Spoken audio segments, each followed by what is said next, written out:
Hello everyone, I am here with another update, and I've been putting out a lot here lately, I know, but I've been excited, but everybody over here is doing really good. Everybody's just chilling, and in this tank right now I am actually treating for flukes, just more as a preventative measure. You should do that about once or twice a year, but it's also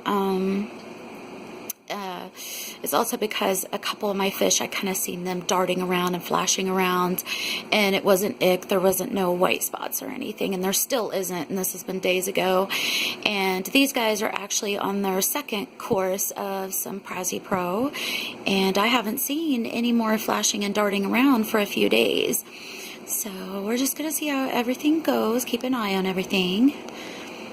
And after these guys get done with their PraziPro, then I'm going to do these guys over there. I have my reasons for doing them separately, and I don't want to go into those details right now, just because there's something else to be discussed. Now, everybody over here is okay, but poor little professor. Oh, poor little professor. It's having a hard time. So, Professor Lola, I'm not for sure if it's male or female. She, actually, is that just bubbles on her tail? Because they weren't on there a second ago. Those better be bubbles, lady. Well, I'll fill those and see, but she sure didn't have them just an hour ago when I had her in here, so it must be bubbles on her tail. I don't know if you guys can see those. Looks like little ick things, but anyway. So, this is what's been going on with Professor Lola. Professor Lola has always been a really odd fish, I would say. I'm kind of thinking it's a female, so we'll just say she in this video. She's just always been kind of odd, kind of did her own thing. She never begged to me. I mean, well, she did beg sometimes. She does. But she acts different than a lot of my other ones. And she also looks different in the face, like the placement of her eyes, the all-around fullness of her face. Like, she's just different looking. She has a long body, and she was in Aranda, actually a panda Aranda. The little orange spots that you see on her now were actually black. So there we go. We'll keep it like this, I guess.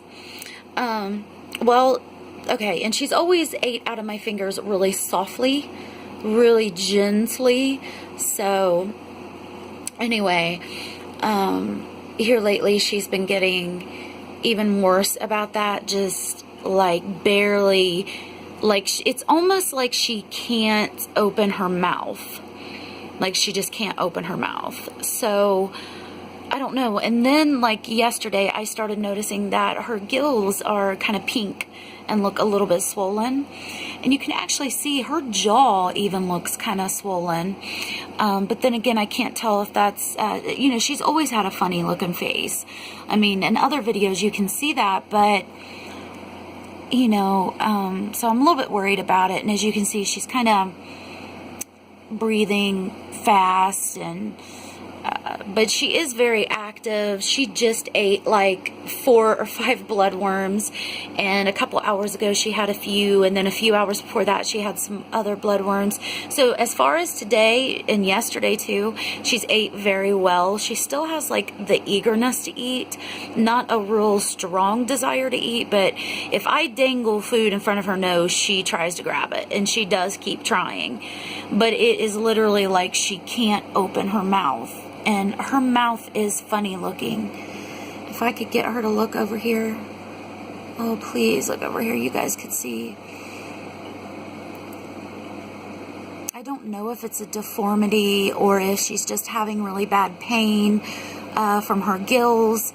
So what I'm doing right now, because her gills do look pink to me, even though she's like a white fish, like usually, like, I can't see pinkness around her gills. So, and just the way she's acting, so that makes me think that something's up. But, and they look a little bit swollen. So what I'm going to be doing is, since I was already there's her mouth. Dang it. If you guys can kind of make that out. Her mouth is shaped like an upside down U.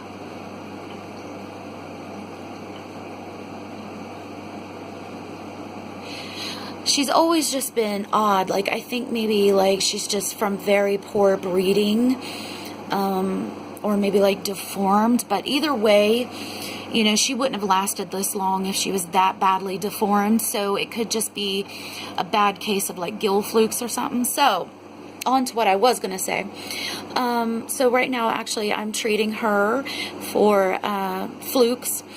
I'm using the PraziPro, one teaspoon for this 5-gallon little hospital tank. And I'm doing this because, I mean, it just makes sense. I was already treating these guys anyway, so I might as well treat her too, because she could just have a really bad case of like Gill Flukes. I was getting ready to treat her, you know, like when these guys got done being treated, then I was going to do this tank, and that's where I was going to be keeping the professor. But if she gets better, if Professor Lola gets better, I'll put her in this tank. And I did have her in here today. So she has ate good today. Oh, there we go. I wasn't even paying attention if you guys could see. What's the light? That light's shit. It's like a crappy office light. It's some like weird dentist office. Oh, God, poor thing.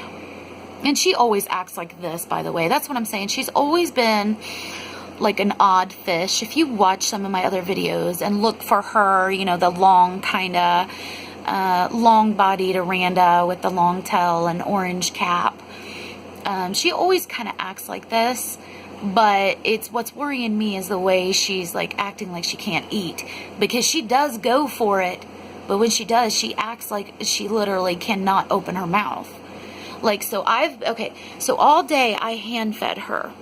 All day I hand-fed her. And she had one tiny bite of Repashy gel food. And then lots of bloodworms throughout the day in small meals.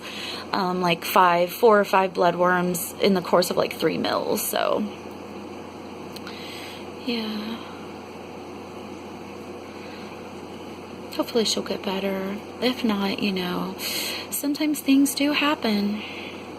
But my plan is I'll give her 1 or 2 courses of PraziPro. If at the end of this, if at the end of like a week and a half she isn't better, I am going to start on some antibiotics. I have 2 types of antibiotics, and for the life of me, I could not pronounce them for you guys, and I'm not going to go dig them out, but I do have them. One starts with an EM, a ribosine, I don't know. That's the C. I can't pronounce it. And the other one starts with a T.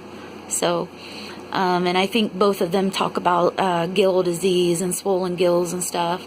So, you can kind of see how her gills are pink there. It's actually showing up a little bit.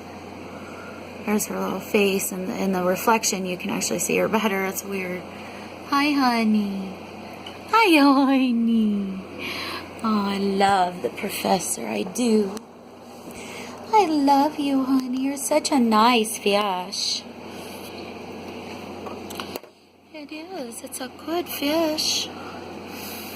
If the light wasn't so bad, this would be a good way to get some like photos of each individual fish. Like put them in this 5-gallon, put in a nice little background. But the lighting, this light would have to be changed, at least for my camera on my phone, because for some reason it makes it like super bright. I don't know if there's a way to change it. I don't think so. Yeah, so there she is. Come here, babe. See what she does. She's ate a lot. She may be all, I think she knows.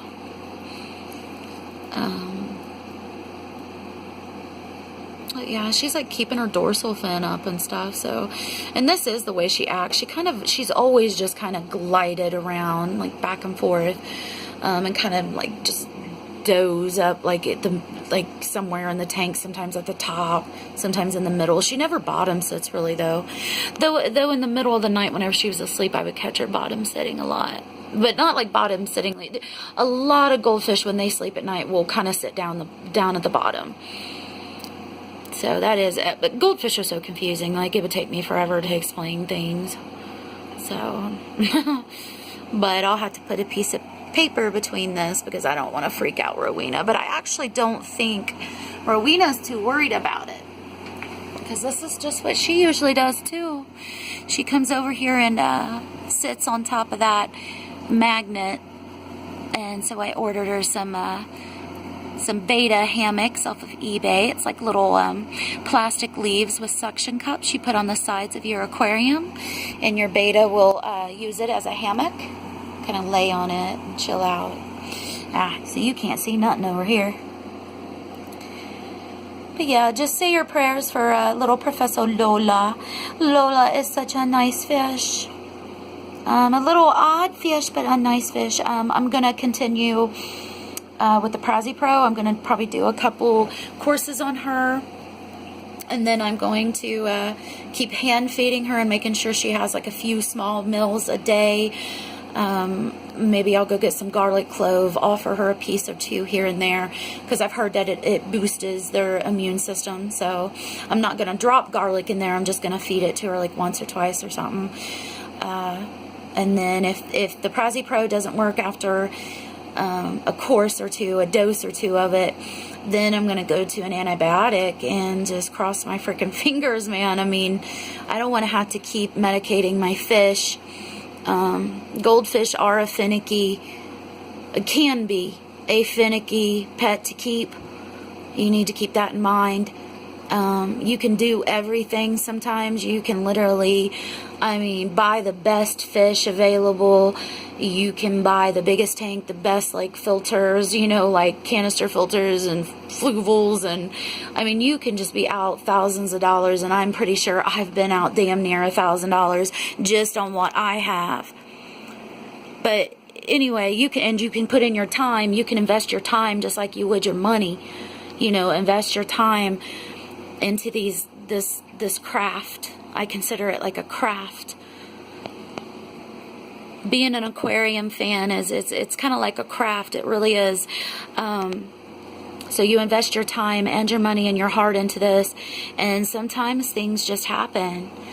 Sometimes you get a fish that was born to just be, he's kind of prone to certain things that might happen to him. Some of them have a sensitivity to pH levels. They really do. Some of them are way more affected by nitrates than most other fish are. Some goldfish, God, there can't be like nothing in the water, no ammonia, no nothing. They're very sensitive. Any little thing, they get like a red streak in their tail, and but then you have other fish that, God, live for years and years and can be kept in the most horrid conditions and not taken care of at all, and live to be years old and big and healthy and stuff. So sometimes things just happen, but you just have to do your research and put your heart into it. Don't just put your money, put your heart into it, put your time into it, and try to, do your research and try to cure your little sick fish or fix your system, whatever's going wrong in your aquarium hobby,